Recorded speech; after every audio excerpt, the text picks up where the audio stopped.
got at least maybe 12 to 15 people hit by this vehicle. I'm in a 200 block of Bourbon. And headed to headquarters. Bourbon Street is shut down for the 100 and at least the 500 block of Bourbon. Officers on Bourbon Street. Headquarters, we need some EMFs in here. Do we have them in route? 9530. We need EMF in here on the code 3. They're all my units that are code 1, where everyone saw them to that location.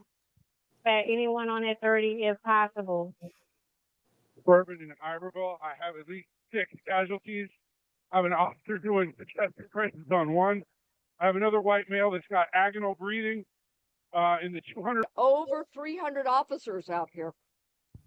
And because of the intentional mindset of this perpetrator who went around our barricades in order to conduct this, he was hell-bent on creating the carnage and the damage that he did. We started crossing over the canal, and we're about a little over midway through this intersection, right probably like 20 yards from where he actually made impact with the people. You just heard this squeal and like the rev of an engine, and then this huge loud impact. Party. Why I like the new party? Number one, it's a group of people that's on a panel. We all have differences, but we all basically still come together at the end of the day.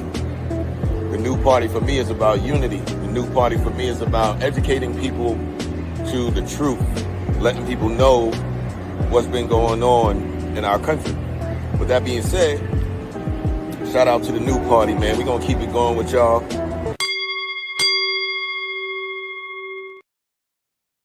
Party. Why? Welcome to the new party. I'm Nora Christine. I'm Gray Mars. I'm Jenna Morgan. I go by the name K-Dot. Thank you for having me on. Appreciate it. Thank you for coming, K-Dot.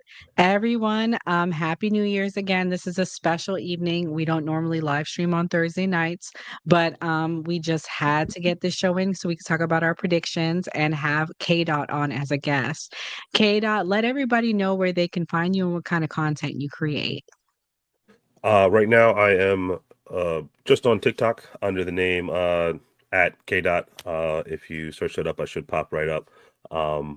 And I do political content. I talk to conservatives mostly about the pretty much the immediate future of this country and what it's going to look like with the projections, especially with new President-elect Trump. I am myself am on the left, liberal, Democrat, however you want to label me. That's what I am. So you call yourself liberal, to be clear. Yeah, I have liberal ideas, but yeah. Okay. Well, Gray's also a Democrat, if you can tell from the lives. So Yeah. you guys are in great company together tonight. Gray has a friend. Okay. So we're so excited to have K-Dot because tonight we're going to give a update, a recap of the unfortunate events that happened New Year's Day. Jenna also is officially a part of our cast, so we're excited to announce that.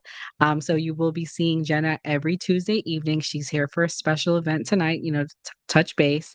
Jenna, what does the new party mean to you? And then we'll go into the night because I just want to let everyone know you're a part of our cast. Thank you guys again so much for welcoming me on board. I just love how, number one, different views. So it's not just people trying to like push a bias, as well as you guys are really creating a space where you do allow for uncomfortable conversations without getting too, emotional, meaning it's fine if you and I disagree or me and Gray disagree or whoever's on here. We're not going to, not like each other. It's not going to be past that conversation. We can talk about things and move on. And I think that's mature and what we need to just do in today's climate. So. And Great effort. everybody, if you're not following Jenna, please go do so. Jenna makes great, amazing conservative content. She also talks about healthy living and healthy lifestyle and Christian content. So please support our new cast member Jenna and also support KDOT. So guys, another announcement we have tonight, we are going to be starting our super chats as Gray Mars announced yesterday. Gray, you want to let everybody know the news that might be joining us? We actually got monetized on January 1st. So, it's a big accomplishment for us. We've been doing this for about 6 months. How long, Laura? 5 months. 5 5.5 months. months. 6 months. So we've come a long way. We've added a bunch of people to the cast. And so we're just trying to make an impact and help people and do the right thing. Facts. So, everyone, we will be talking about our subscriptions at the end of the call. We'll save that for the end. But again, just had some announcements to make. Very exciting news on this unfortunate night that we're on. So more has come out, unfortunately, about the terrorist attacks. There is a link to it. KDOT, have you been following it? I've been trying to keep up with it, but it's been really like devastating news. The things I've seen that have come out. A lot of things, his connections to certain people who are involved in other things. I myself haven't verified everything that I've seen because, like I said, I've been getting a lot of secondhand news from Twitter or X, and some other things, people sharing information. So, but I've seen a lot, but I'm not exactly sure what exactly is solid just yet. Right. I mean, it's been like unclear. You have some people saying there's a link between this and Las Vegas. You have some people even coming out and saying that they served together. Then the latest thing that came out about the Las Vegas attack is that the guy was unalive at the time of the explosion. So people are speculating, again, speculation, that maybe somebody drove the car, like it was in manual when the Tesla drove to the spot before it exploded. Jenna, what have you heard? Yeah, that was an interesting fact I heard too this afternoon. That he had a bullet wound to his head. But the first article I read was that, he did it to himself before. But I was like, wait, that makes no sense. Unless there was like a timer on the bomb, then that makes sense. But that just seems weird to me. I definitely think this is all linked. It's to the timing of it. The timing of it's what really gets me. Like, how does it happen on New Year's Eve and then within 12 hours? It just seems very sketchy. And I do think we are under attack. I think there's a big terrorist breach happening. So, For sure. Ray, former military, what's your thoughts? Yeah, I'm glad you brought it up because we did the Lunch with a New Party. We do it Monday through Friday at 12 p.m. on TikTok. And the people on there were basically talking about veterans. It got a little dicey, but people were trying to say mental health because, like, this isn't the first veteran that's committed a T attack, is what they were saying on TikTok. I don't know if you said it on YouTube. I mean, we can. Okay, so basically, they're trying to say it's linked with mental health for veterans, and I wouldn't necessarily put that on it. I know they're also saying it's because he was on child support. He had a good paying job, and then he lost his job, and this is why he did this. So I'm always the person that says, let's wait till the FBI does their job and we find out a little bit more, because I don't want to say, oh, it's this, and then because they came out, they said he didn't do it alone. Then they came out and said he did do it alone. So you never know. Yeah, and we had people on the TikTok live. Shout out to the TikTok live. I love hearing from regular people their thoughts. But guys, this was an American that did this. People were trying to say he wasn't. And the thing that to me is we need to keep that in mind, because there are people living among us. Like Jenna said, this is some sort of an attack. We don't know if it's a sleeper cell. So we can't go into this thinking that there's a stereotype of who does this. And that really disturbed me today, because this one guy was like, oh, he wasn't an American. I'm like, yes, he was. He served in the armed forces. He was an American. K-Dot, what have you seen any Islamophobia like that? Because I heard it today, and it really was disturbing. Yeah, I heard it from the president-elect. I heard it. Trump tweeted out. He did. What did he say? He said this guy was a foreigner. He said he related it to him being a foreigner before we found out that he was a U.S. citizen, and he was a veteran. And then Mike Johnson tried to connect it to Speaker of the House. Mike Johnson tried to connect it to the border being open, and and then people sending them stuff, sending their worst people across the border. So I do agree. I did see that, and yes. that's so dumb. But keep going. Sorry. I thought it was a terrible argument and an awful stretch of the imagination for him to do so, just in bad taste to try and connect it to that, knowing that this is a situation where we clearly have veterans who have reached a point. Now, I've heard reports that there was some sort of connection to ISIS. I don't know if that's credible. I don't know if that's a real thing. Again, this is just things I'm hearing. Flag in his truck, right? So excuse me. Again, pardon me. I'm just getting over a little bit of a head cold. But yes. So the connection to ISIS in his truck. So clearly, we're having an issue with whatever this man was going through, whether it be mental health or he took a hard turn somewhere into a radical ideology, and unfortunately, innocent Americans had to pay a price they were not supposed to.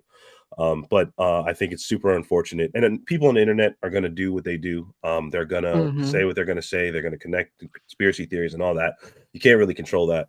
But I look to the figureheads in our nation to not stoke those flames. And unfortunately, that's what the Speaker of the House and President-elect did. And it just drives those fears and makes it harder for us as a people to really get the truth. You know what I mean? I did see that. And of course, I've saw the regular people on the ground doing the same thing. So, yeah. Well, the FBI director was back and forth too. 1 minute she said this wasn't a terrorist attack. The next minute they were like, yeah, it was terrorist. So, I mean, it was on both sides. I don't want to say well, I didn't hear any Democrats, so I'll be fair and say that. But there was a lot of unclearness from our leaders. I will say that all around, from elected officials all the way up to the judicial, the justices, the FBI people like that. So I have to agree with you. It was very unclear.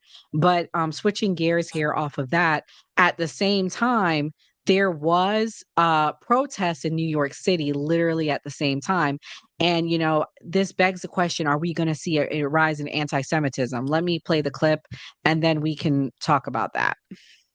And I'll tell you why I bring that up. Here we go. Can y'all hear? Yeah. Okay. Sorry. Go ahead. Revolution. Intifada revolution. Up with liberation. Up with liberation. Down with occupation. Down with occupation. Up with liberation. Up with liberation. Down with occupation. Down with occupation. Up with liberation. Up with liberation. Down with occupation. Down with occupation. So the reason why I bring that up is I think both sides are going to stroke the flames, left, right, whatever. On the right, they're trying to link this to what's going on in Israel. They are saying that had we not sent money to Israel, what's going on in the Middle East, this would not happen. I saw a lot of that on X. I'll be quite honest with you. And I also saw a lot of Islamophobia. So I think there's an attack on each end. Jenna, what's your thoughts? Ooh, I'm reeling over here. For one thing, I'll just say is, as a story is developing, I think we can all understand why people would make assumptions or make any type of prediction or give their opinion on it.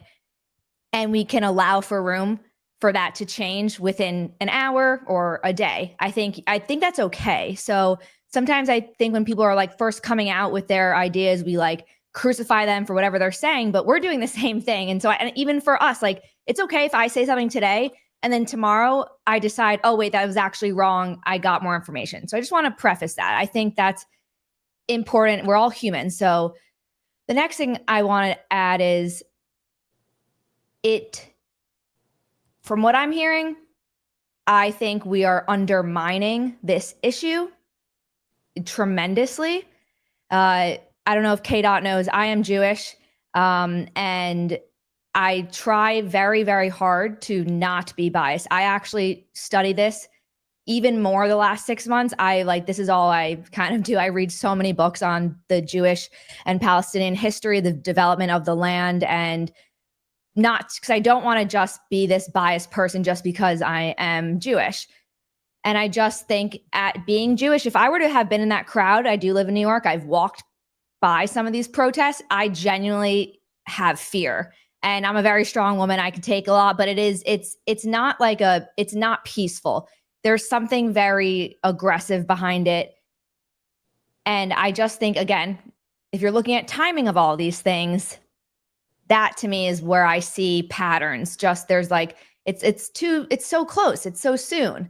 To both of these, I'm calling them terrorist attacks. I truly think they are. I don't know if you guys listen to the Sean Ryan show, but Sarah Adams, I follow her. She's been on a bunch of podcasts lately, and she's ex-CIA, and has intel about how there's terrorist groups that have come in to America in specifically the past 2 years, and what they have planned for the next year. So that's the first thing I'll say. I'll pause right there. Yes, we played that clip last night. Oh, great. Pretty much, she's saying that these terrorist attacks are to be expected, and they are going to have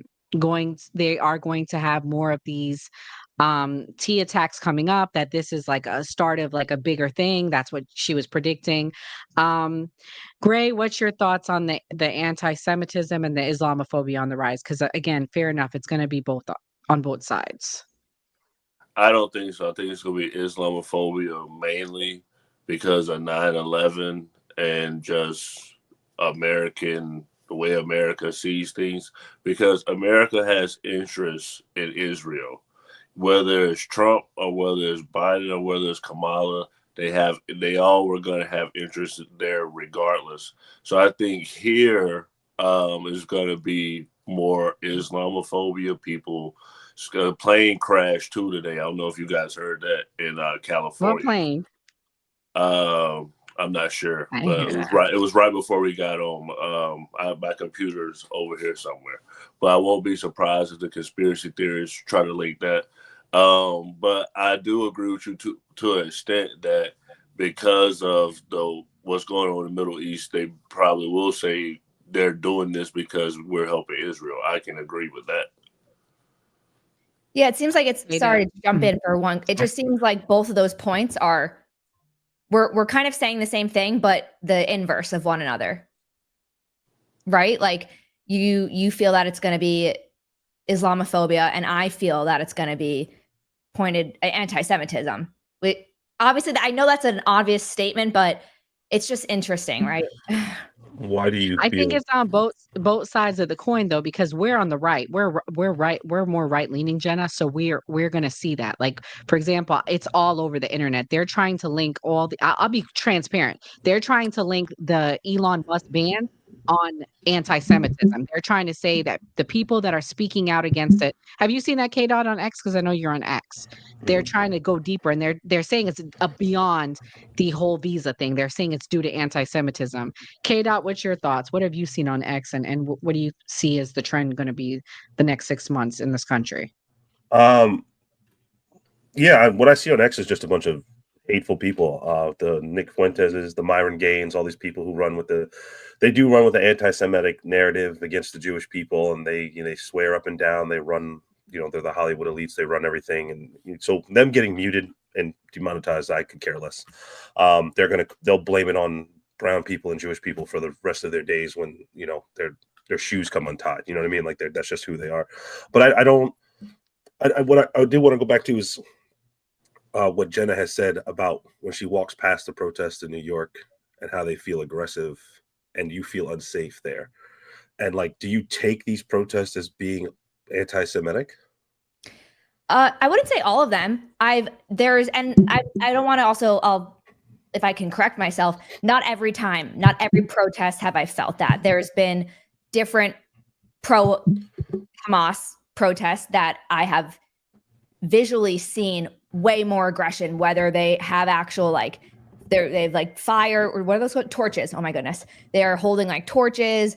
The certain phrases, the just loudness and the chants. I'm trying to describe the differences. So there's some protests I haven't felt that way, but if we're calling for an intifada, and if we're calling for, you know, from the river to the sea, that whole statement, that is for the annihilation of the Israel state.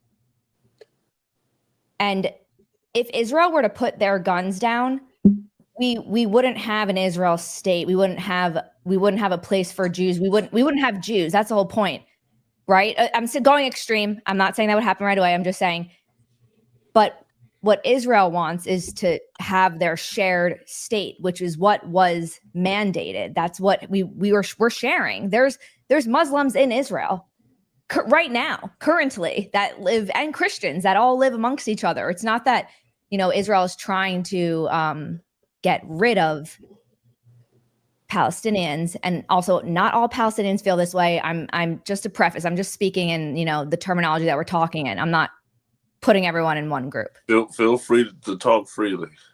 Yeah, I just want to know. I can also say that I'm not saying all Palestinians feel this way at all. Radical Palestinians, and also because K-Dot, you don't know me yet, I'm not for the innocent murdering of anyone. I don't enjoy what's happening right now to innocent children and men and women in Palestine. Absolutely not. But you are aware that Israel sends leaflets and they warn them every time they're about to do an attack. I know they don't have the other arguments. They have nowhere else to that. go. Wow. Oh, yeah. I've never heard that. I learned Really? something. Yeah, they do that. Did you know that? Do that. Yeah, they do that, and then they continuously bomb the places they told them to go. Right. That's what I heard. Yes. Right. I don't know that. We should fact check that one. You can. You absolutely can. It has sure. happened. Sure. I will. To me that seems strange, but and what seems strange is for you to say, like, you talk about this Israel-Palestine thing and say, like, there's Muslims in Palestine right now, or there's Palestinians in Israel right now, as if it's not, like, they're not marked and shown that they are who they are. They have different license plates. They're only allowed on certain streets. Like, there's a whole situation there for those people that are in Israel. They're not welcome. They don't walk freely as if they're like me in New Jersey. Have you ever been to Israel?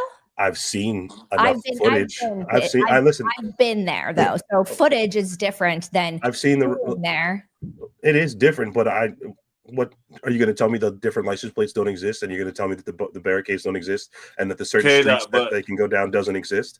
Look at the reason they did it is because when they came there and they built Israel, they were attacked on all sides from the Arab nations that surrounded them. When you try to colonize someone's home, that's probably the response you're going to get. I mean, when I hear that argument, it's just interesting, because the whole argument, like, oh, you're stopping, you guys are stopping in the middle of the story.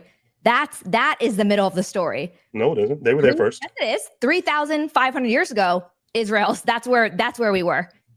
They were there already. We originated. That's where we were. We were dispersed, multiple times. We then came back to, but Israel's not even making that claim. We're not even making that argument like we were here first. I'm just saying that because in a response to you're stopping in the middle of the story. So actually, no, that's the middle of the story. If we're saying go back to the beginning, then we have to all go back to the way beginning. Jews were there first. I don't think that's accurate. I'm not going to say that you're it's wrong. In the Bible. The Bible is not factual. I'm sorry. The Bible is just another story. Are you a Christian, K-Dot? No, I'm an atheist. Okay. All right. So let's move off of this. Because we got a lot of time. I mean, like, and I'm not trying to have this. We can have this another night, right. But we got a lot to get through. And K-Dot, I would love to have you back when we have someone named Mr. Dick. He's an Israeli American. He's very versed, very passionate about this. So I like your energy, and I really want you to come back when he's on. Sure. No problem. No, and because Listen, I know how Jenna feels because I'm in the middle too of this because of my family. So, and I'm on the opposite side of it. So I know it's a hard thing. It's hard not to be biased. It's a lot of misinformation and there's a lot of facts and us here in America, sometimes we don't hear or know everything, but I know it's a very emotional thing. There are literally people right now as we speak where this is happening. So I get it. I get the passion on both sides. But doesn't that But we show do have a that lot. they can get along as an Arab and someone Jewish over there? That so Historically, the Muslim and Jewish population have gotten along longer peacefully than True. Christians and Jewish people. I Very don't true. understand this fight. I don't know why this Israel Well, situation who arose the way started it it, arose. right? 70. Who started what? Who started this beef with them? Abraham, when he told Ishmael to take his No, and the mom to go into the desert. no, That's that was basically what you're saying. nope. All I know is like I I'm said, gonna say it on here, and it well, ain't. That's a rumble call. Anyways, okay. but it wasn't started with the people that's beefing right now. It was somebody else. Yep. You know, we'll leave it at that. Okay, guys, so we have a lot of topics to get through tonight. So we're gonna like play clips of Dr. Umar's interview that he had, and it has to do with the future of our country, because he loves to talk about things. K. Dot, are you familiar with Dr. Umar? Unfortunately, yes. I What's your know who thoughts on him? You don't like Myron Gaines, so I can only imagine how you feel about him. Dr. Umar, he has great ideas. But the terrible people can have great ideas all the time. And I can't support someone who subscribes to open hatred for not, I wouldn't say hatred, but open dislike and open disrespect for certain groups and ideas of people on this planet who also are African American. So for him to be select about the type of African Americans he would support, I cannot support him. So, K. Dot, are you familiar with the whole FBA thing? I've talked to them. Foundational Black Americans. Yes, I've had some conversations with individuals of that group. Yeah. And what's your thoughts on it? Again, decent ideals. It's just when they start playing identity politics amongst certain, like I said, certain groups within the Black community who identify differently than, let's say, I don't want to get too far into it, but to say they identify other than like heterosexual, then they start to splinter off different groups. And me personally, as a person who is I'm a biracial person, and I grew up in a Black neighborhood and Black family, raised by my father, my grandmother, my mom, my mom's white, but she's always been in my life. But I was raised on by all the Black people in my family, so that's where my roots are. So as someone who grew up with that, in the idea that I put my community first, the people around me first, the people who look like me first. I grew up with the understanding that gay, straight, trans, non-binary, dark, Black, whatever, darker, blacker, whatever. Black is Black because that's the way white America sees you. And then when I learned that there were groups who, I'm sorry, said the same thing. Who said the Because same I'm thing? half Jamaican. Me. Yeah. I said, what y'all need to realize is white people view us all the same. Whether you're Jamaican, you're African, you're Black American, we foundationally Black American, which is the debate. So Jenna, that's pretty much it. We text on this because I know you were learning. But their argument is we need to put ourselves first. I get that. Foundationally Black people first. I get that. And we need to delineate. That's the term they like to use. We need to separate from you Jamaicans, you tethers, because that's the other name they like to say. They refer to people that are not foundationally from this country that are Black as tethers. Oh, and some of them go as far as say we're not Black either. Right. So to me, I don't subscribe to that. But K. Dot, you said what I said, and the other foundationally Black people I know in my life, including Gray, does not believe that white people view us all the same. And that was the point I've made. Thank you for confirming that. I will say there is nuance to it, because, like I said, there are some. When you're Black American and you're Black Jamaican, and people find out that you're Black Jamaican, you may get a nicer treatment in this country than a Black American. It does happen. I've seen it happen. True. But again, at the end of the day, until you open your mouth or until they figure out who you are, you're still Black to them. So I don't separate that at all. But I know there's, like I said, me being light skinned and identifying as a biracial person, I get preferential treatment over darker Black people in this country. You know what I mean? If me and Gray walked into the same place and signed an application and they had a spot to fill and they needed to, fill a quota, they may hire me because they prefer me as being light skinned. So you know what I mean? Like there's things that colorism and things of that nature that happen. So, but yeah, Black is Black to me. Facts. So now that we've set that, what it means in this country, because that's pretty much Dr. Umar, he spreads and he pushes a lot of this. So we're going to play this clip. He talks about, should foundationally Black Americans go to Africa? You go back to Africa. They used to always say, won't you go back home? And they'd be like, well, I never been there.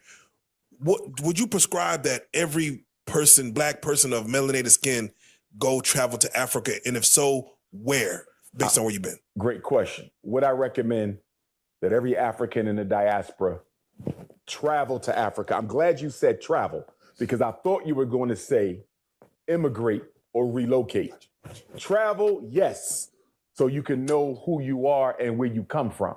Connect with your roots, because that's spiritually necessary, that's psychologically necessary, that's politically necessary, that's socially necessary.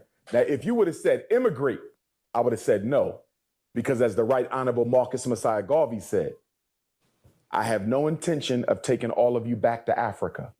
Some of you are no good in America, so you damn well will be no good in Africa. And I'm of the same way. We don't need bunny hoppers in Africa. We don't need basketballs and footballs in Africa. You understand? Right. We don't need to be taking no problems there. You go there, you go to solve problems, not to create them. You know what I mean? So Garvey never led a back to Africa movement. That's what the white man called it. When people hear the word Pan-Africanism, they say, oh, they want to take everybody back. We never believed in that. And I don't believe in it now. Only those who want to go and have something that they can contribute to the rebuilding of Africa should go back to Africa. You understand? Now, to what you said in the beginning there, the whole world is the kingdom of Africa, because we're the first people to circumnavigate the planet. We're the first Europeans. We're the first Asians. We're the first Americans. We're the first everything. We was on every continent before anybody else ever evolved. If you dig long enough, you're going to find Black folks everywhere in the beginning. So the whole world is the kingdom of Africa, but the continent is the royal palace. Gray, what's your thoughts on that clip as someone who's foundationally Black American? I like luxury. I'm not going to Africa. I mean, they gotta go to Eddie V's. I gotta hit Texas Day, Brazil. I can't rock with that. But I don't know what Dr. Umar, the point he's trying to make.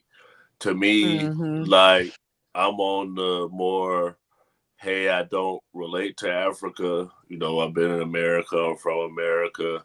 So, I mean, of course, I'm a history buff, so I like the history of it. But I don't subscribe to what he's saying at all, no. K-Dot, do you I mean, clearly you don't, but do you subscribe to that?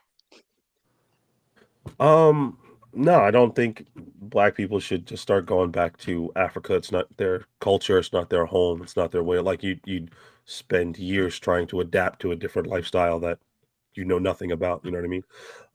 I mean, is it cool to go there, travel, take in the culture? Sure, of course you should go there. But we're here. We were brought here. My ancestors fought and strived for freedom here, and I still need to finish what they started here. So no, I'm not of going back to Africa. I don't know what that's about. Well, another conversation with all of this is I want to know what Black Jenna was going to say. Oh yeah, go ahead, Jenna. I'm sorry. I mean, go ahead. I listened to that whole interview today, so I was a little appalled. Just that he says a lot of discriminating things, and I think it's not good. I think he seems to be clearly a big influence, and that worries me when someone that has so much influence is saying things like he says. It was like, I mean, the phrase bunny hopper. I had to look it up. I knew what it was, but I was like, that's ridiculous. Like, why? That's the whole problem. Like, we can't, you're going to make a derogatory statement or discriminating statement for someone that wants to date someone or marry someone or make babies with someone of the opposite race. That's unfortunate. So I don't understand. I didn't really understand what he was saying with like, oh no, you shouldn't have to live in Africa or go back to Africa. I don't know why he's even saying that. I was kind of confused, but you guys are Americans, so that's our culture. Why can't we be proud of that? Why can't that be your culture? Why does it have to go? Like, I don't say I'm an Israeli, for example. Like, I wasn't born in Israel. I'm an American. I'm going to give you some American. context to it, why he said that, which is what I was going into before he asked you. Okay. The context behind it, Jenna, is that many foundationally Black people in this country, and I'm not giving an opinion, I'm just speaking facts, they don't feel connected to any roots from Africa, even though in their DNA, they have African ancestry. So that's why, but he is considered a Pan-Africanist. So he feels like we should, learn about our history, learn about our roots, blah, blah, blah. So that's why the conversation is there. K-Dot, I know you're more on the left side. You're more open, free thinker, open-minded. What do you think about that? What do you think about foundationally Black people that feel like we're not connected at all to Africa? Do you feel any connection to Africa as someone who's half foundationally Black? Not really, no. Wow. No, this is a right-wing point, K-Dot. No, I mean, like I said, it's just I don't have a connection to Africa. My lineage, my DNA may go back there. My ancestors, if you trace them back far enough, on my father's side, I am a descendant of slavery. All of our family comes down from that, and then it will go back to Africa at some point. Excuse me, but I'm not African. It's not my culture. I don't speak the language. I never ate the food. The way they live life, their religious beliefs, it's just their society is not mine. So to say I feel some type of connection to them, me personally, would be false. I don't know. No, I do know. I don't feel connected to Africa. So shouts out to Bulger. He's part of our cast. He had to travel tonight, but he said we look at Dr. Umar as a comedian. But seriously, until he finished building that school. And so another thing, Jenna, you may not have learned, is pretty much people are like, angry because they're like, oh, like he was raising all this money for the school that he was supposedly going to build, and there's no school. And that's the thing with a lot of these organizations, the FBA, the ADOS, the Dr. Umars of the world. They are, and we have shows like this for everyone watching. You can go back and watch our old shows. They are the biggest grifters of the world. And they hate when I say that, but they are grifters. It's a grift. It's a way to divide. Yep, you're laughing at me? I see you're looking at your face. They love me, Gray. They always come for me in the comments. Where y'all FBAs at so y'all can come tonight? They're Anyways, the worst. I can't argue with all of those guys. They're just awful sometimes. The FBAs. Yes. Yeah. Oh, another thing that's Jenna. So the reason why he talks about the bunny hoppers, let me give you background on that too. Yeah. There are Black commentators, Tommy Robinson, Myron Gaines, who talk down on Black women. Okay. So he is the adverse of this, and he's talking down on Black men that like white women. Now I'm for biracial relationships. I'm not talking down on that, but he's basically, this is the anti of it, because let me tell you, a lot of those Black men say harsher things about Black women than he's ever said about the biracial dating. Like, it's just, K-Dot, you follow Myron. What's your thoughts on him saying the things he says about Black women? Oh, he's just a trash individual. He wants the engagement. Whenever you hit that low, watch Myron's fall from his fresh and fit days when he first started, when he was just shitting on all women, all the way down. And when you get to that low tier, that rung where you've been demonetized, it's now you got to be racist. You got to talk about the people who will engage with you. You got to talk about those things that just set people on fire, so to speak. And talk about Black women, because then everybody will engage with you, or the whites, especially on X, the white people, the alt-right, not just the whites, but anyone who's alt-right will join in and tell you Black women are terrible. So it's garbage. That's what Myron Gaines is. Yeah, I agree. He's a clown. Yeah, he's a clown. Yeah, no. And I want to be clear. I love FBA. I don't want anyone to think that I don't. I'm not saying that. What I'm saying is just that cultish mindset I don't like. That's, to be clear, what I don't like. Before you And go it's to not the the FBA. Hmm. before you go to the next thing, I know we don't have our manosphere guys here. They normally talk on this, but because it's a big difference between FBA and the manosphere. So we got two Right. guys, Slim and Vogel here. Jenna knows, they normally say the wild stuff, but what they say is that black girls are ghetto, that they talk trash, Hmm. that they hood, all the stereotypical things about black girls. That's like the Right. manosphere, and then the FBA is like the foundational black American stuff. Oh, Yeah. it's bad to say these claims towards, and it's any group. If you keep telling any group of people that they are XYZ, you say it long enough, you repeat it long enough, this teacher say it, authorities say it, friends say it. I mean, people become those things. I don't know. I'm not saying that they are, but this is the problem: is you on any group of people, you beat them down enough, and it's like, what else? How can you expect them to flourish? For sure. Exactly. Well, they also say they think they can say whatever they want because they said black people cannot be racist. That's the other thing that they like to say. We can say whatever because we can't be racist. K dot, can black people be racist? As someone that's biracial, what's your thoughts? In the verbal sense, yes. In the power sense, no. No, I agree. Yeah. Whoa, can you explain? I just want to. What do you mean? Systemically, I can't. You can never be systemic. Black people could never be systemically racist in like America. I could never turn the justice system against white people the way they turn it against black people. I could never create two different laws for the same drug and disproportionately affect white people the way they affected the black community. I could never redline your communities into hell to underfund your schools and your programs and things of that nature. I'll never have the power to do that to white people ever.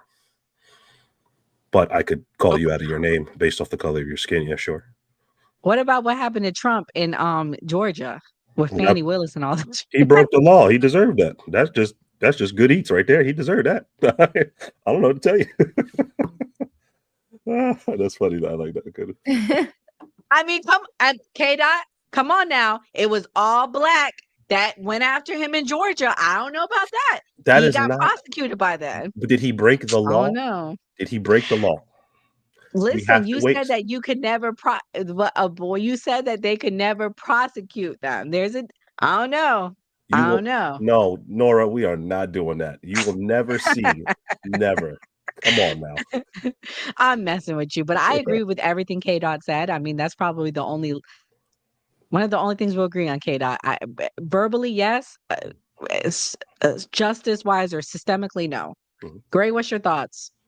No, black people can't be racist. We can say what we want. We can do what we want. We get a pass on everything because we at the bottom in the sense of society. Even like with black people seceding is kind of like, and here's the thing, is that's not necessarily a bad thing. There's power in being the underdog. Like, so I'll say it's funny when a black comedian says something about white people. I mean, like you go to improv or whatever show that a black comedian, the first thing, one of those jokes will be like, oh, let me talk about white people. Like they always do that.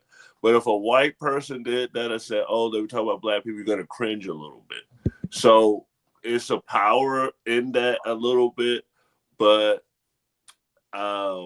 we get away with it because of situations in America. Yeah, he's got a point. Wow. He's got a point. Oh Lord. And you learned a lot tonight, huh, Jenna? Yeah, I mean, I've heard this argument many times. I agree with the justice system. It's especially, that's actually another thing I've been really deep diving into. It's awful. But no, I definitely think black people can, or any race could be racist. I think any race could be racist. You say the thing you're not supposed to say, I think, or you hurt the person you're not supposed to hurt because of the color of their skin or their religion or whatever it is. Yeah, I think anyone could be racist. So going to our predictions before I move on to the next clip, do we think race relations in this country is going to get worse or better under Trump? Jenna, I'll let you go first, and then I'll have the left side go. You said, did you say race It's white relations? privilege. Yeah, race relations. Is it going to get better under Trump, or is it going to get worse the next 4 years? What are the next 4 years going to be like? I mean, because MAGA was very unhappy the last 4 years because Trump lost. Listen, Kata, I'm fair, right? I'm fair. Give me that. Is it going to get better or worse?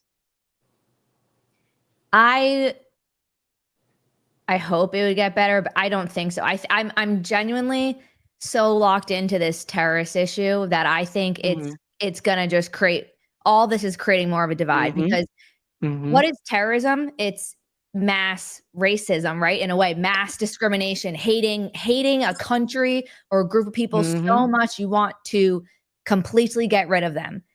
And I think both sides, especially because Trump just won, there was like a weird silence from the left for a while. Like no one was really like saying anything, but now it's like, oh no. We're not going to be stomped all over. And they feel a type of way. Not saying they're not valid, but they feel a type of way. And I think everyone's looking for also Trump to be wrong. Like just with, I mean, MAGA, there was like a civil war with MAGA the other day, right? With the whole H-1B visas. And now everyone, so, you know, they're trying to reveal a crack. And when they do, they're going to keep hammering in that until there's a split. So true. That's what I think. Gray, what's your thoughts? Better so or worse? I'll unpack this and just cut me off on me to be too long. But the way I'll say this is in 2016, when I saw Donald Trump say the stuff about the Mexicans being R's and drug dealers. In my lifetime, that was the first time I seen a white politician attack another race other than black. So when Trump says certain things about what he did for black people, and then all these black people around me liking Trump, Nora, different people that I know that's like, oh, I like Trump, that's black. And then even in my own family. So I feel like Hispanic people will have more discrimination towards them. And I think black people are going to feel more, certain black people are going to feel more like patriotic in a sense. That's my answer. Okay. Better or worse? Will Trump, so the question was, will Trump improve race relations? Will a Trump presidency improve race relations in this country? What do we expect for the next 4 years? No, it won't improve race relations. I don't think he'll do anything to attack the African-American community outright the way he does all the other ones, but he is about to demonize the hell out of the Middle East based around this current unfortunate situation in New Orleans. He's already done it. He tried to put it on immigration already. We all know how he speaks about the people who come across the southern border, whatever country they're coming from, and what he thinks who's coming across, what they are, they're sending their worst, and how they're poisoning the lifeblood of this country. I don't know how anyone who's said those things will improve any race relation or ease any tension in this nation that will rise. Now, personally, I don't think he'll make it. How can I say this? He will make it worse as these things happen.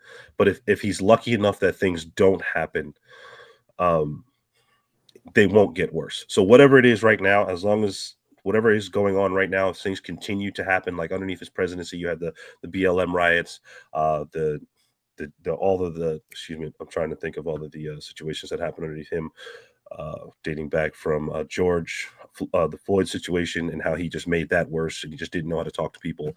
I don't think you get a worse race relation situation than George Floyd.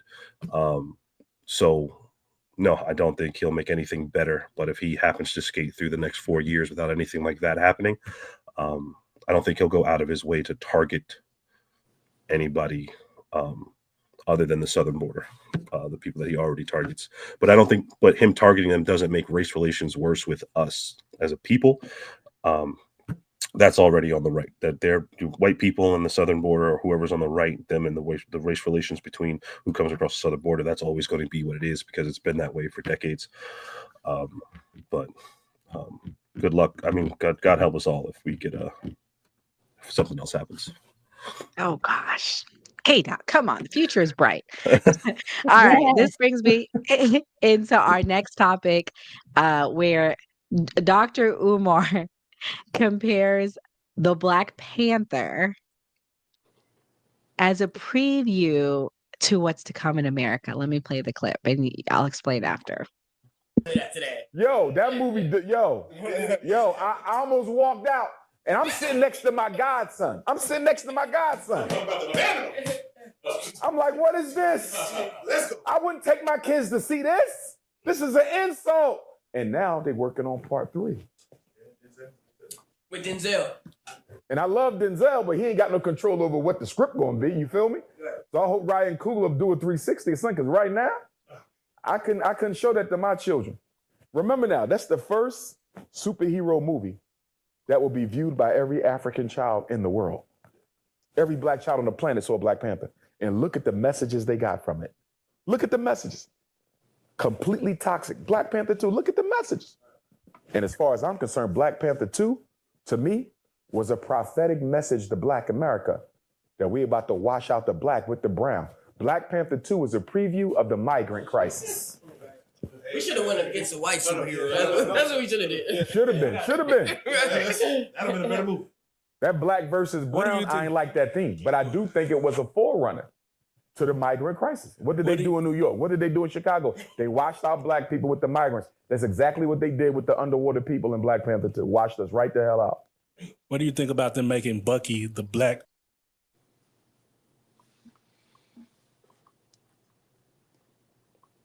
So pretty much he's trying to say that Black Panther was a preview for the border. And, Gray, you watched the interview. What's your thoughts on what he said? When I watched the movie, I kind of, of course you can compare it to what's going on. I just said, okay, I can see what they're saying. And I know he's trying to say like the Venezuelan gangs and stuff like that. Do I think that that's a prediction of what's going to happen in America? No, but I can see why he made that connection.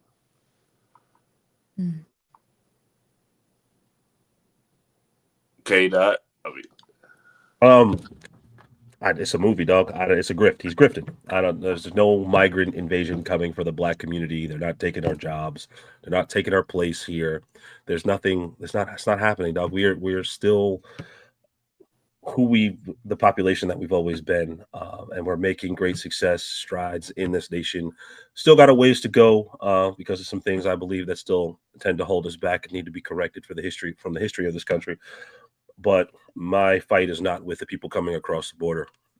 They come here because that's the way America's set up, and they're not the ones holding me back.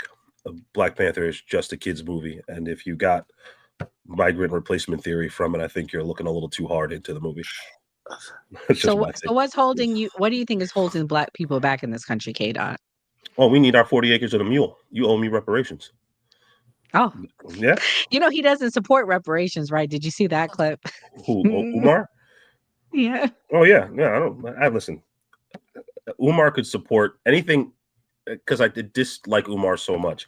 He could say the sky is blue, and I disagree with him because I don't want to be on the same page with that guy. But no, I just, like I said, my thing is I don't like when black people are now pointing to the brown people who are coming across the border and saying there are now our biggest threat. No, they're not. There's tens of millions of them here.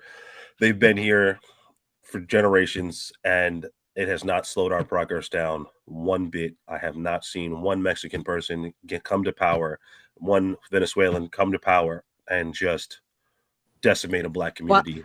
Well, I respectfully disagree, and let me tell you why.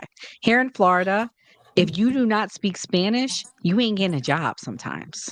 Oh, well. So what do you say to that? Oh, well, learn Spanish. That's what I was going to say. You got to adjust to the culture where we're living. Step your game up. Step your game. Listen, if you got to step your game up, step your game up. That's why. That's one of the reasons why that people feel that they are coming for them and the replacement and all of that, because traditionally we are an English speaking country, and the expectation is not for them to learn English, it's for us to learn Spanish. But see, that's I think we're not a traditionally English speaking country. This country was not. This was a Native American nation. You force people to learn English. My ancestors are not English speakers. They were forced to learn English, and now you guys don't like it because you're being outplayed at your own game because you made some rules that happen to let brown people come across the border and change the game on you. Oh well, don't hate the player, hate the game. Y'all created it, not y'all, but the white power structure. I know what you meant. Mm-hmm. Well, that's what. Well, I get. Gray, what's your thoughts? I want to know Jenna's thoughts. Are you a Marvel fan? I literally can't tell you the last time I watched a movie. I read books and I watch I have no life. So probably when I was younger, but that was my question. Like I've been in discussions where I'm like, yeah, Hollywood definitely affects us, movies. They do. But then I'm also like, how much? I'm going lately, I've been going back and forth because again, like this argument, I'm like, really, is this movie really going to change the minds of African-American children? And then I think the same thing to other movies, like they were making claims about how Wicked is a demonic movie. And I'm not saying that these movies and shows don't have certain meanings behind them or subliminal messages. It's one reason why I don't watch movies, but I just don't know if they have as much effect as other issues can and other environmental factors can. I think he just tried to use a movie to try to relate to them, just like, oh, I know they probably saw this, I'm gonna say this. But I get what you're saying. Like, I haven't heard the demonic stuff, but I mean, it's possible. You showed us the Travis Scott sound. I didn't hear about that, so I always find the demonic stuff. That's it's a spiritual battle. Good thing K-Dot wasn't on for that one. He would really think we're crazy. Yeah, I respectfully disagree, K-Dot. I mean, I look at the TV, I see the crime that happens with migrants. You see different things. I don't think it should be a racist thing, like how some of these like white supremacists take it, like as far as they take it. But I think that this country, the border was out of control the last, I would say 2 years in particular. And so I don't know. I don't agree. The border was the border out of control because Biden let it be out of control, or was the border out of control because the previous administration promised us border reform? Then we had a pandemic. They put Title 42 and bottlenecked the people coming across the border, and then left a mess for the next administration to clean up. Well, K-Dot, you're going to be surprised about this. MSNBC, and I'm a Democrat, and I'm pretty sure nobody tried to look it up. She probably has the clip. They actually came out and said that Trump was right, and then the numbers did skyrocket under Biden. They did. No, I'm not denying that. What I'm saying is those numbers skyrocketed because of the COVID pandemic and Title 42. Joe Biden, underneath Joe Biden, has expelled 2.7 million people from the border due to Title 42. There was a bottleneck. They were just sitting there waiting to come across the border during the world pandemic. They just didn't show up because Biden was president. No, they had been waiting for months to get into the country.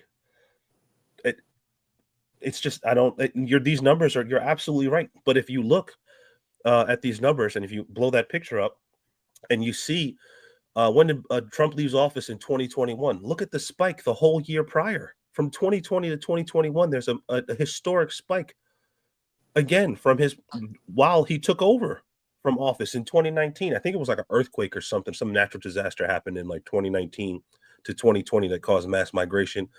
Then he did some executive orders, brought it back down. But then COVID hits and it starts to trend right back up. They were there already. So who's to blame? It doesn't explain though the next 4 years. It doesn't explain COVID. We have to also, I think everyone even speaks about the economy as that was a year where it was difficult in general. So it wasn't just one issue that had an issue, right? Or one factor that exploded in a negative way. But then what about the next 4 years, 3 years? Let's take away that year. What about the next, when did we end the global pandemic? When it did 2022, right? Like 2022. 2023. Oh, 23. We announced in March of 23 that the global pandemic was over.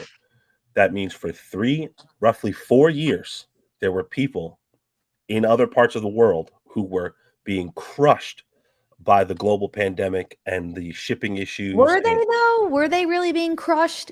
I don't know. If we felt inflation here, if we had 10% inflation in our nation, one of the leading economy in the world, what do you think happened in other countries? You don't think they had the same effects? No, I know that they did, but I don't think they were being crushed. There's actually a lot of countries that didn't really feel effects of COVID. There were some countries that didn't shut down, but then you're talking about Haiti and Jamaica, not Mexico. No, like Iceland. They're isolated. I'm talking about countries that aren't isolated. Mexico wasn't isolated. They had a large fallout from the global pandemic. I'm not denying that there wasn't obviously an impact from the pandemic. I just don't think we're going to say 3 years did this last, because I moved to Florida. Let's say even in America, in Florida, it was kind of fine. Yeah, ma'am. I just told you 2.7 million people expelled from the country because of Title 42. The only reason Title 42 existed is because of the global pandemic. 2.7 million people came across the border. Why do you think they just picked up? You think they just all decided, well, Biden's president now, let's rush into the country? No, there was a problem. There was a global problem. And then when we finally got rid of Title 42, and which I will give you, Biden waited too long to show his strength at the border, to put executive orders in place, we saw a reduction of like 50% at the border. The border's not open. It was just a historic situation with all these people. I don't know what else to attribute it to. There's no policy that said, hey, more people are welcome here than ever. There was no relinquishing of the protections at the border. We didn't have less agents, less judges. We didn't do any of that. You can't point to a single policy that made the border open. It doesn't exist. So why did all of these people come rushing across the border? This is the thing that I feel like Republicans and Democrats, it's always like, do you remember when they was like, oh, that's not Trump's economy, that's Obama's economy. Right. Then it was like, oh, that's not Biden's economy, that's Trump's economy. Yeah. They like now it's fingers. like, oh, that's not their border, it's our border. It's like, so who's really at fault in this situation? They both are. I would say they both are. Yeah. Democrats and and Republicans. I'm willing to say that. Yeah. And so this goes into our next discussion. What is our prediction for the border for the next 4 years? I'll tell y'all mine at the end, and y'all probably going to be shocked. Jenna, is Trump going to do this mass deportation, or are we going to have lots of visas coming through? What's your thoughts? What do you think is going to happen? I felt one way, and then it slightly altered the past few days, but I do think there will be a mass deportation. I think, especially with, I'm forgetting his name, the new border czar. Homan. Thank you. I was gonna say something, not that. He's very passionate about deporting people as well as families too, right? So I'm for that. I think if you came here, please come legally. No one's saying don't come legally. But then now if they're wanting to make increase the HB1 visa cap, that's slightly confusing to me.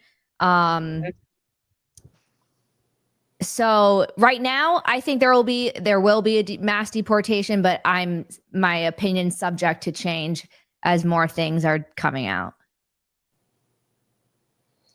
My prediction, Trump's gonna do whatever is best for Trump. I don't know if y'all remember back when he did like the deal with Nancy Pelosi and Chuck Schumer. People were shocked he did that. So I don't necessarily have any predictions because I just feel like Trump, what people like about Trump is unpredictable. So like that's what makes people upset about him, because you never know what he's gonna do. So I'm gonna say my prediction is Trump will be unpredictable. There will be no wall. There will be no mass deportation. I do not believe that at all. I don't believe. What else did he promise y'all? The sun, the moon, and the stars, they gonna stay right where Yeah, they at. all that. Yeah, y'all They gonna not stay getting none right of that. with K Dot. Yeah. Y'all might get them tariffs though, so enjoy, expensive stuff from China. But that's about it. I don't know what else to tell y'all. I don't know where he's gonna get 320 billion to do mass deportation. That's the estimated cost. I will say that people have speculated on what it might cost, based off some like plans that they've looked at and what it would look like and things. So who knows if it really will cost that much, or if it costs twice that much? Who knows? I don't know how he plans on paying for it. Also, the negative effects on the economy.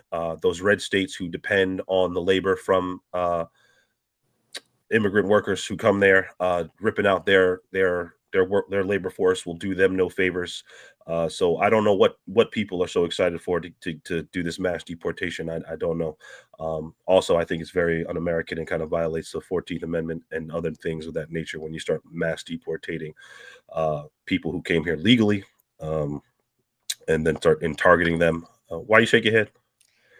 I don't think they came legally, so that's my argument. If they're born here, if they were born here underneath the 14th Amendment, they're legal. I'm not talking about the people that were born here. I'm talking about the people that cross the border illegally and then just all of a sudden claim asylum and then get Is that a legal process to enter the country? It's not. Yes, it is. But there's also people that are not doing that too, right? There's That's people fine. I'm not talking about them. But that's what I'm talking about. So I'm not talking about anyone. I'm not saying he's going to deport legal people. I'm saying illegals. That's the only point I'm referring to. When he says he's going to mass deportate 20 million people, who's he talking about? There's not 20 million illegal people who didn't claim asylum in this country. He's talking about people who are considered undocumented because of their status, their visa expiring, or their whatever the case may be. Well, if your visa's expired, then you're illegally staying here. So I would agree with that as well. So why wouldn't we just, again, those people have integrated. I hear you, right? They are in a legal status, right? So you want to mass deportate 16 million people who, let's say roughly 60 to 20 million people, get them up out of here, lose $100 billion in tax revenue, lose the hundreds of millions of dollars they donate in tax revenue for the state, the jobs, the everything that they contribute, just because some paperwork. They haven't committed a crime. They're not bad people. They're just some paperwork that is really hard and really monotonous and takes really long to get them become citizens is out of order. Let's get them out of the country and rip hundreds of millions of dollars of aid to Americans out of the country. That seems like a rational response.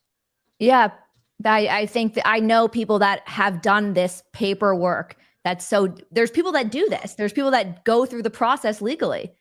Why should they have to? Why did they have to do that then? Why did they have to fight so hard to be here legally? But then anyone else can just come in and through whatever process. Because luckily they didn't have to live a hardship life where they were allowed to legally claim asylum. You can't just walk in and say, oh, I'm claiming asylum from Joe Schmo area, and there not be a reason for you to claim an asylum if you're not. No, you actually can just claim asylum, and you can say that. Political prisoner. You have to be a political prisoner, war torn. There's qualifications. You just can't say, oh, I'm here, asylum. No, then they investigate and see where you came from. And if they determine you're actually from that area and it's war torn or you're a victim of something, then you get asylum. Let me step in here a little bit because I got a little experience with this. I'll land the plane. Don't worry. So as a child of immigrants, I have an uncle who unfortunately broke the law. He got deported. And I'm going to tell you, when he got deported, I look back today and me and him talk about this. He deserved to get deported. He broke the law. So what I'm going to say, I'm saying this from somebody who was affected by this, number one. Number two, I've actually had friends where their family tried to claim asylum. They got deported too. So I will give Jenna that. Just because you claim asylum doesn't mean it's actual, because they were found not to have it. So Let me say this though. Let me say this, K Dot. I'm gonna give you to your point. Do I think Trump is going to do these mass deportations that they're saying? Hell no. And I realized that this week we were played, honey. I'm gonna tell you why I don't think he is. Because if they can prove that they had asylum, like K Dot said, they ain't going nowhere. Number one. Number two, the people that, but I'm gonna give the right wing this. The people that came through that border, if they're undocumented, what do you think that means? Undocumented. Do you think they're gonna show up and say, "Oh, give me this asylum"? They ain't gonna show up nowhere, so they ain't going nowhere. You get what I'm saying? Like, do you see where I'm going with this? How are we gonna mass deport people that we don't even know where they're at or who they are? That's True. what I think. True. That's where I think with that. But let me tell you this: the people that they're gonna mass deport, guess what they're gonna do? They're gonna just replace them with that H-1B1 visa, baby. So it ain't no negative. We're not gonna be losing people in this country, and that's the reality. What I came to this week, Elon Musk is greedy. He's gonna use this to his advantage because he is the number one user of that H-1B1 visa. And yes, I know we're on X, and I'm saying that he tried to take my check mark away this week, but it's all good because I'm gonna be dropping facts to y'all. That's the reality. We ain't gonna be losing Nora, nobody. Do you know what the qualifications for an H-1B visa is? What? You have to have a bachelor's degree. No, you don't. You look it up. If I'm not mistaken, No, I you could be don't. wrong. H-1B, they're But considered the Einstein visa. They're considered an Einstein visa. no, it's not. There's a different one. That's the O Okay, visa. hold on. I forget the term, but that's the O visa. But at the same, so the point I'm making is great. That's great. At least we're gonna know who's coming in the country. But this mass deportation, it's not gonna happen. Is my point. It's gonna all balance out because whoever we remove is gonna get brought in with the H-1 visa. So again, we'll still have people coming in. So if that's what you guys are cool with, great. But I think a lot of people voted because they didn't want either. You get what I'm saying? They wanted people I get what gone you're saying, because we yeah. have an issue with jobs in this country. And the other issue I have with the H-1 visa is they just laid off 150,000 people in tech, and the same people they laid off, they were bringing in on those visas. So this is the issue people have with the H-1 visa because you're just replacing American people for cheap labor. To answer your question, what I think what they might attempt with a mass deportation, they gonna have ICE and the local police more synonymous where they're working together. That's why I think it's gonna come in where you have like the police arresting people and people go immediately to ICE. That would be my assumption, but I'm not sure.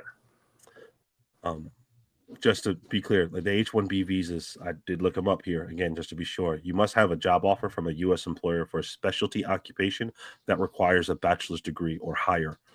It's a required qualification to get the H-1B visa, and then they're not coming here to work for cheaper.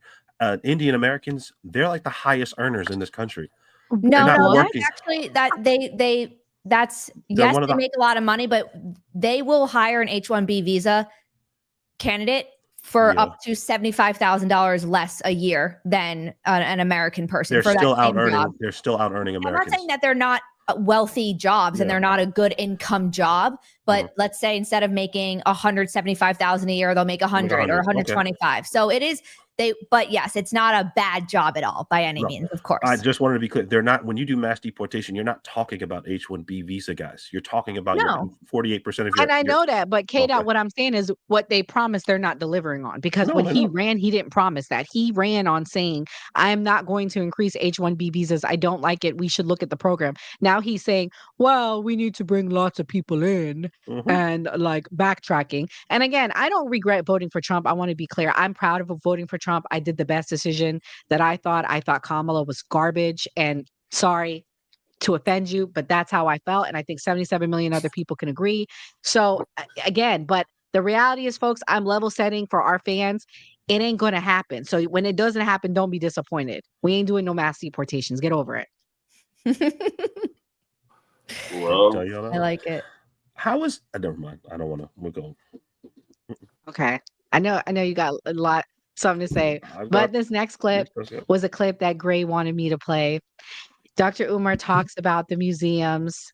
We'll tie in, because basically the conversation that I would like to have is on Doge, and I'll explain once I play the clip. Now, okay, can y'all hear? Now, people say, well, How would you have done it? First of all, why is there no exhibit on the school to prison pipeline? That should have been a whole floor. What about the HBCUs? That should have been a whole floor. What about the contributions of Black women? That should have been a whole floor. How about the Black inventors? That should have been a whole floor. What about mass incarceration? All the people who've been murdered by the police. Now they're in there. You got a little plaque. You got a little info board. But I'm talking about an exhibit. No, bro. You know who run that museum? Athletes and rappers, bro. And then when you ask questions, you know what they told us? They said that the athletes you see in the Smithsonian put up matching dollars for the construction of the museum. So they said LeBron and Serena and Michael and them gave money, right? Yeah. So because they gave money, y'all had to dedicate the museum to them? They not no damn freedom fighters. Now, go to a Jewish museum. I bet you they ain't got the top 2 floors dedicated to Seinfeld. How much you want to bet Seinfeld ain't got no whole floor? No, do you feel me though? Rerun. How much you want to bet going to a Jewish museum about the Holocaust? Right. You won't see no goofy ass comedians, ain't no actors, no basketball players. They talking about community and culture. Right. But you come to the Black museum and 2 floors is dedicated to coons and bunny hoppers. Wow. Oh, Jesus. So I play that clip to say government funding, government spending, what's our money going towards? What is the future of Doge? I mean, the Smithsonian Museum, he doesn't think it accurately portrayed African-American history. It was a lot of money put into that museum. Where do we think, government funding? Should we cut it? Should we spend more? Gray, what's your thoughts? Because I played the clip that you requested. Where were you going with it? Well, I wanted that play. I would have a floor for me too if I paid for it. But the reason I wanted it played just to show, what he was trying to say, because he says like people that come to this country go and see the museum. But for you to talk about Dodge, I saw a friend of the show, Free as Can Be. He posted a video saying that they got the paperwork from 1,500 pages to 150 pages. I don't know if that necessarily means that they're cutting the right stuff. I see all these things where they say they're going to cut all this money. But I think the question people never ask is, even if they cut this money, where are they going to use that money and spend it at? So that's not being talked about. But we're just talking about cutting it, but we're not talking about what we're going to do with the money once it's cut. What about you, Jenna? Dodge. Sorry, my brain went into a different part with that clip, so I wasn't necessarily thinking about that. But with Dodge, you can respond to the clip. I was just trying to say government spending. I mean, he doesn't agree with the money because that was a government funded museum, right? Well, I mean, that is, I guess, I haven't been to the Smithsonian, so I'm not really sure what the initial. Can you guys tell me what the point of that museum was? Did they say it was for an African-American museum? It's regarding African-American history. He's not happy because I've personally been there. So he's saying there's a floor for each thing. He doesn't think it represents Black history or Black culture. He thinks it glorified basketball players and entertainers versus glorifying real heroes in the Black community, which I can see his point, but they gave money. So Gray was saying, well, they gave money, so we should do that. But there were so many other things that I have to agree with some of the things he said about the museum that they missed. They missed HBCUs, the history of that. So I do see where he was coming from with it to some extent. So that was what he was saying. Yeah. Well, I okay. Thank you. No, in that sense, I would agree. If it's a museum on Black culture and it's just about, I guess, certain, glorifying certain celebrities, then that is a miss. That is a big miss. Just because, I mean, I guess you're trying to teach people, but I guess also you're trying to show people, what you could become, and it could be aspirational in that sense. But I don't have too many thoughts on this. For sure. K-Dot. I can see where he's coming from. We had an exhibit in the Smithsonian. We should have definitely taken an opportunity to put a spotlight on some other things that are a little more pivotal. I don't know if I'm going to say this is an example. I don't know if he's actually in there. I don't know if, say, sports players. So I don't know if LeBron James is in there. But if LeBron donated if LeBron donated and they made a piece about LeBron because he donated and that's what they offered him, then so be it. Like, you know what I mean? But the government, whoever was the head of it, I'm sure it wasn't black people who were in charge of heading up the Smithsonian exhibit at the Smithsonian. That's usually what happens. It's other people telling our story. That's why it sounds and looks incomplete.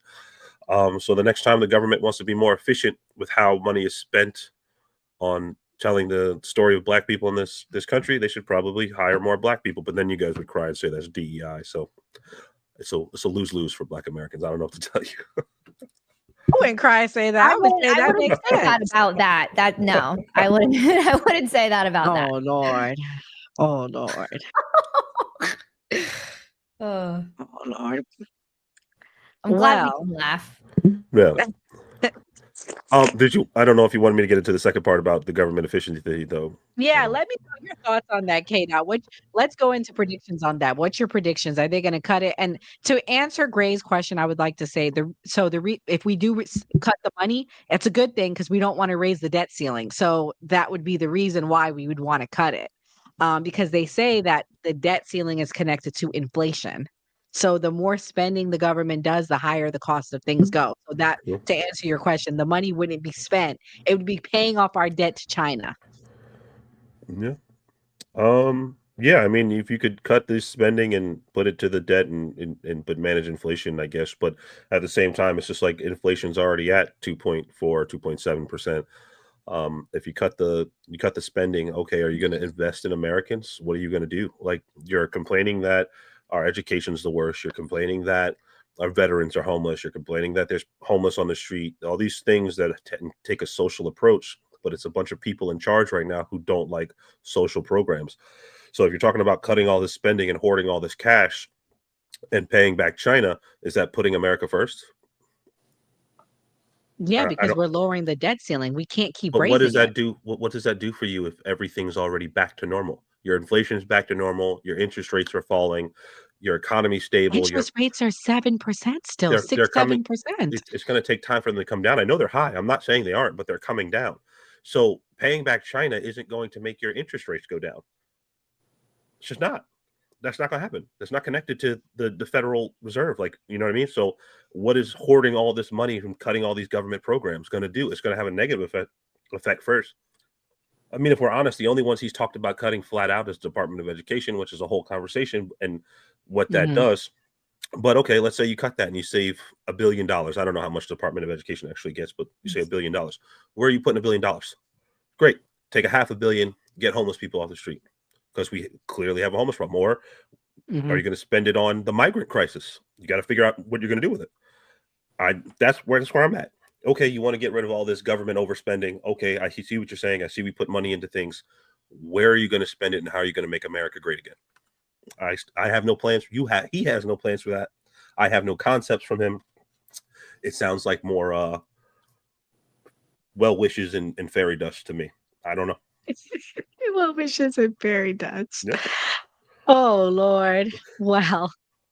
That was the next clip. We can start with some closing thoughts. Jenna, what do you predict the future of America is going to look like for the next 4 years under a Trump administration? Are we going to make America great again? If so, how? I really hope we're going to make America great again. I know the future is bright. I'm optimistic. How?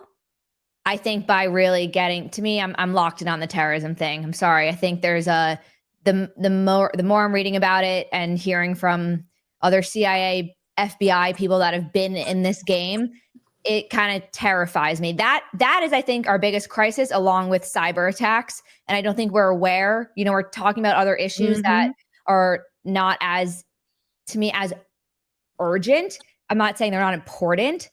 I just think there's something brewing, and I'm weary of that. So, and that's what I kind of do. That my biggest reason for Trump was to unveil the truth and get corrupt people out of office and take people, you know, reveal what is actually happening on both sides. I'm not just like a far right person that thinks everyone on the right is correct. There's people on the right in our government and officials that are terrible human beings. And I want those people kicked out. I want the truth truth to come out. And that's what I really do think he's trying to do. So along with the people in office and in other authorities and powers that are cahooting with terrorists. So that's my hope. K-Dot. Go ahead, Gray. Oh, you want Gray to go? All right. Yeah. Oh, no. Go ahead, Kate. Sorry. Okay, He no said problem. it. Apologize. I think, yeah, I mean, Jenna has some points. We do with the certain attacks, cyber attacks, things of that nature going on. Will the most corrupt politician of all time get the corrupt people out of office? I doubt it. Will you see the progress that he's promised you? You guys have already walked back 1 or 2 points right now, and through Nora's own admission, you're not getting the deportation. I think we're going to get another 4 years of inflation, high prices, billionaires lining their pockets and doing their best interests for what billionaires do, and America will continue to suffer. God help the middle states, those red states, when they start cutting those programs, because those programs were put there to benefit y'all.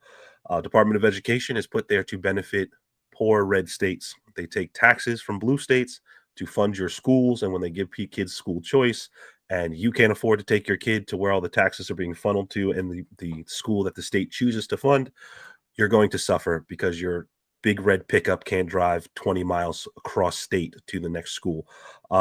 I'm sorry. That's what you voted for. That's what you're going to find out if it does happen. I don't think it will happen, so you might just get lucky on that point. All right, but my closing thought is that there'll just be more deregulation and things put in place to help Trump once he leaves office. He's a narcissist and a man who looks out for his own self-interest, and he's going to line his pockets as best as possible. And Elon's going to do the same, hopefully not too much at the expense of the American people. But we'll see. I could be wrong. My closing thoughts would be, and I'll be the other Democrat and say, let's just hope that Trump does what he's supposed to do and that things go well. My birthday's January 20th, inauguration day, so I don't want my birthday ruined.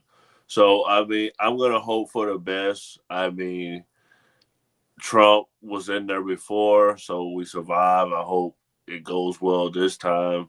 I mean, am I optimistic? Not necessarily, but I think right now the best thing for people to say is, hey, I just hope things go well because we're all in this together. Amen. So I'm going to give my closing thoughts, and I'm going to talk about a few things before we wrap up. So the future is bright. I think there is a battle of good and evil. I think good won when Trump won. I don't care what anyone thinks. That's okay. You don't have to agree. But I predict we are going to make America great again by cutting out the Department of Education or improving it. We sent a message. I don't think it's going to be completely cut, but I think we're going to make it better. I do. I'm optimistic. I'm also optimistic we are going to clean up the border for American jobs, because I believe in putting Americans first, of all races, creeds, race, everything. But unfortunately, where I do think is going to be bad in this country is I think there's going to be a rise in anti-Semitism and Islamophobia. Okay. And we as Arabs and Jewish people in this country, we need to come together and stop the foolishness. Stop the clap, stop the hate of each other, because this is what they want. I'm not going to say who they is, but this is what the powers that be want, the globalists, all those people, because they want us fighting. Number one. Number two, I do think we are going to see a lower inflation. I think the stock market's going to do great. I think my 401's going to do great. So I'm excited about that, but I'm realistic that ain't no mass deportation, baby. Ain't none of that, honey. So I'm a realist. But also I do think Elon Musk is going to get richer.